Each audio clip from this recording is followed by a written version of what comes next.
अस्सलाम वालेकुम मोअज़्ज़िज़ तलबा व तालिबात। मेरा नाम सैयद कमर अब्बास है। मोअज़्ज़िज़ तलबा व तालिबात, इस लेक्चर में हम जेनेटिक इंजीनियरिंग के जो बकिया कारहाए नुमायाँ हैं, जो हम गुज़िश्ता लेक्चर में नहीं पढ़ पाए थे, वो जानेंगे। तो आइए चलते हैं ग्लास बोर्ड की जानिब। अस्सलाम वालेकुम मोअज़्ज़िज़ तलबा व तालिबात। मोअज़्ज़िज़ तलबा व तालिबात, गुज़िश्ता लेक्चर में हम जेनेटिक इंजीनियरिंग के कारहाए नुमायाँ पढ़ रहे थे। हमने बहुत सारे जेनेटिक इंजीनियरिंग के कारहाए नुमायाँ पढ़ लिए थे, जिसमें इंसुलिन बनाना शामिल थी। इसके अलावा इंसुलिन के अलावा इंसानी ग्रोथ हार्मोन बनाना शामिल था जेनेटिक इंजीनियरिंग के ज़रिए। इसके अलावा बीटा एंडोर्फिन, थाइमोसिन और कुछ बीमारियां जैसा कि मुंह और खुर रोग और हेपेटाइटिस बी की वैक्सीन बनाना भी शामिल थी। आज बकिया कारहाए नुमाया पढ़ते हैं जेनेटिक इंजीनियरिंग। तो जेनेटिक इंजीनियरिंग का एक और नुमाया काम वो है इंटरफेरोन्स की तैयारी।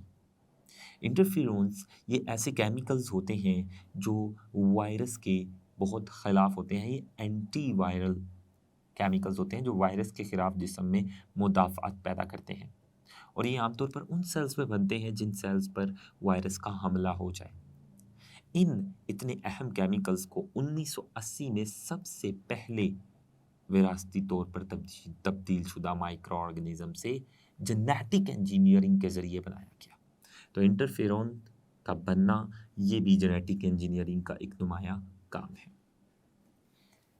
इंटरफेरोन्स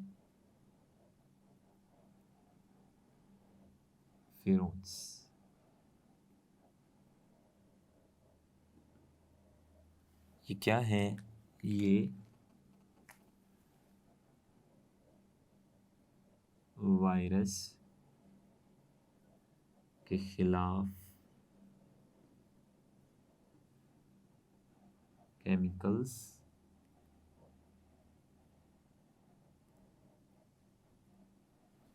केमिकल्स हैं जो वायरस से मुतासरा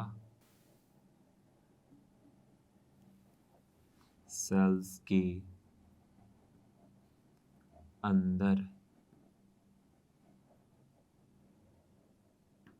बनते हैं, और ये वायरस के खिलाफ हमारे जिस्म में मुदाफ़अत पैदा करते हैं। 1980 में विरासती तौर पर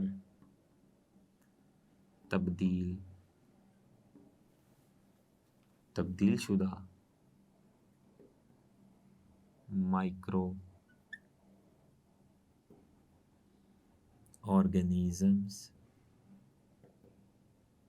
से सबसे पहला इंटरफेरोन बनवाया गया। तो ये इंटरफेरोन का बनना ये भी जेनेटिक इंजीनियरिंग का एक नुमाया काम है। दूसरा नुमाया काम वो है यूरोकाइनेस।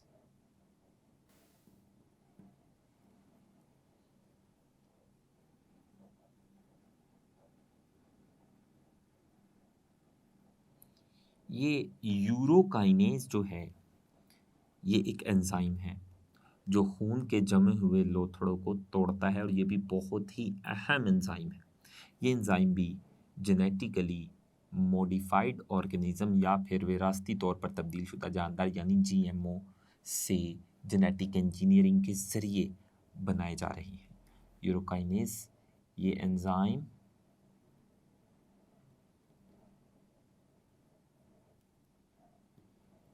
खून के जमे हुए लोथड़ों को तोड़ते हैं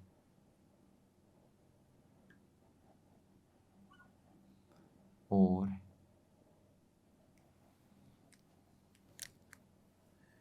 जेनेटिक इंजीनियरिंग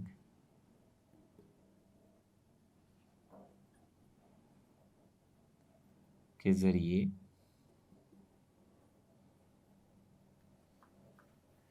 विरासती तौर पर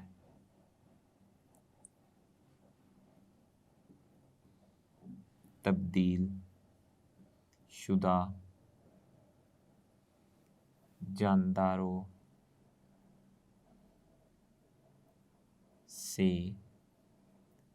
हासिल किए जाते हैं। इसके अलावा आज जेनेटिक इंजीनियरिंग की मदद से हम इस काबिल हो गए हैं कि एग सेल की जीन्स में तब्दीली कर सकें। एग सेल से ही पूरा जानदार बनता है। अगर इस एग सेल के अंदर पाए जाने वाले जीन्स में कोई ख़राबी होगी तो उस एग सेल से जो जानदार बनेगा उसको मुख्तलिफ़ किस्म की बीमारियां हो सकती हैं। और ऐसी बीमारियां जो एग सेल में मौजूद जीन्स की खराबी की वजह से उस एग सेल से बनने वाले जानदार को हो, उसे विरासती बीमारियां कहते हैं। जैसा कि हीमोफीलिया हीमोफीलिया एक विरासती बीमारी है और ये खून की बीमारी है। इसमें खून बहुत पतला हो जाता है और थोड़ा सा भी अगर जिस्म पे कट लग जाए, ज़ख़म लग जाए तो उस ज़ख़म से बहुत ज़्यादा खून निकलता है और रुकता ही नहीं है। ऐसी बीमारी को हीमोफीलिया कहते हैं। इस हीमोफीलिया बीमारी का, जो कि विरासती बीमारी है, इलाज किस तरह कर सकते हैं? जेनेटिक इंजीनियरिंग ने इसका इलाज भी मुमकिन बना दिया है, क्योंकि ये बीमारी एग सेल में पाए जाने वाले ख़राब जीन्स की वजह से होती है। अगर उस ख़राब जीन्स वाले एग सेल से जो जानदार बनता है उसको हीमोफीलिया की बीमारी हो सकती है। तो आज जेनेटिक इंजीनियरिंग ने हमें इस काबिल कर दिया है कि एग सेल में मौजूद ख़राब जीन्स में तब्दीली ला सकें। एग सेल में मौजूद ख़राब जीन्स को तब्दील करके उन्हें सही कर दिया जाए, या उन जीन्स की मरम्मत करके उन्हें सही कर दिया जाए, या फिर उन ख़राबशुदा जीन्स को वहाँ से निकाल कर उनकी जगह सही जीन्स लगा दिए जाएँ, ताकि उस एग सेल से जो जानदार बने उसे हीमोफीलिया और इस जैसी दूसरी विरासती बीमारियाँ ना हों। तो ये हम लिख लेते हैं कि जेनेटिक इंजीनियरिंग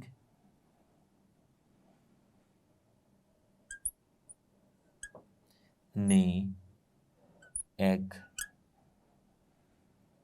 सेल के जीन में तब्दीली करना मुमकिन बना दिया है, जिसकी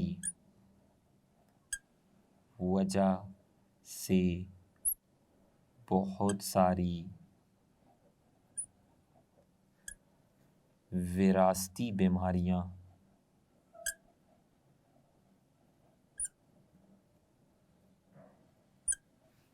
जैसा कि हीमोफीलिया, जो कि खून की एक बीमारी है, का इलाज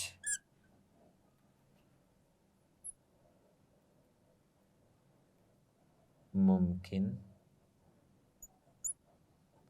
हो गया है। ये एक और नुमाया काम था जेनेटिक इंजीनियरिंग का। इसके अलावा जो जेनेटिक इंजीनियरिंग है, इसके इल्म को उन बीमारियों के इलाज में भी इस्तेमाल किया जा सकता है जो बीमारियां जीन्स में नुक्स आ जाने की वजह से होती हैं। बालिगों की बहुत सारी बीमारियां ऐसी हैं जो तब उन्हें होती हैं, तब उनमें पैदा होती है जब उनके जीन्स में नुक्स आ जाता है। जैसा कि सिकल सेल एनीमिया, जैसा कि थैलेसीमिया। ये बीमारियां तब होती हैं जब इंसान या उन अशख़ास जिनको ये बीमारियां होती हैं उनके जीन्स में नुक्स आ जाए। तो जीन्स में नुक्स आने वाली इन बीमारियों का इलाज भी जेनेटिक इंजीनियरिंग के ज़रिए मुमकिन है। तो ये हम लिख लेते हैं कि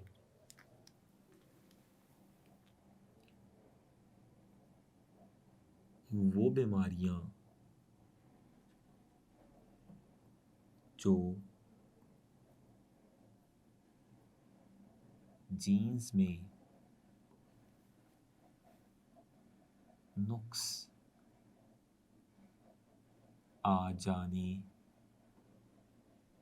की वजह से जन्म लेती हैं, जैसा कि थैलेसीमिया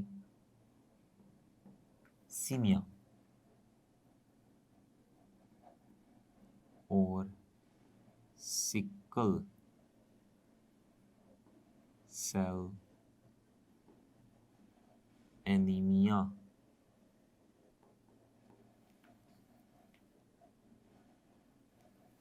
इनका इलाज भी जेनेटिक इंजीनियरिंग के जरिए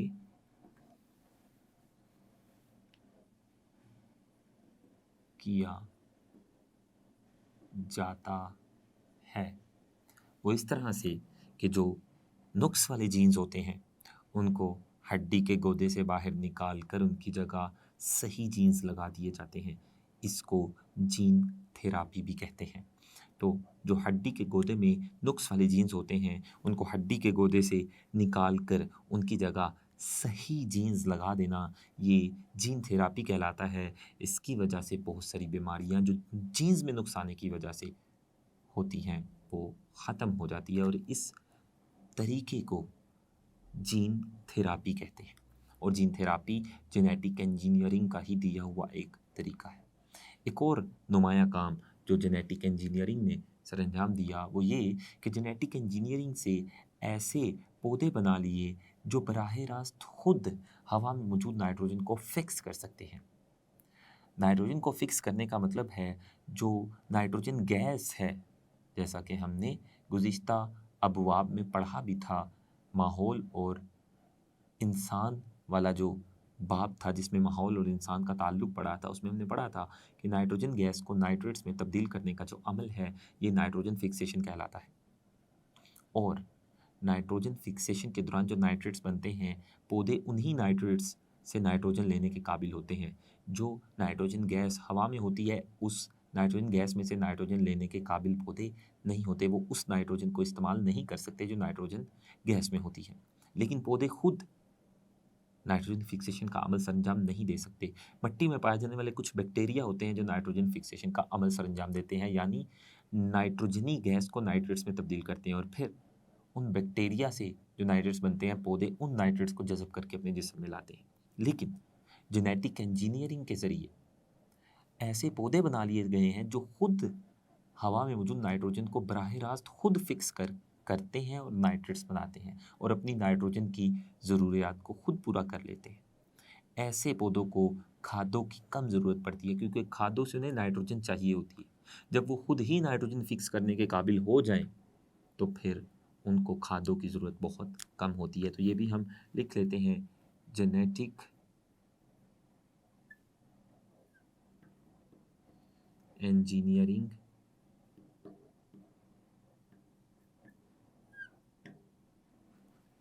के ज़रिए ऐसे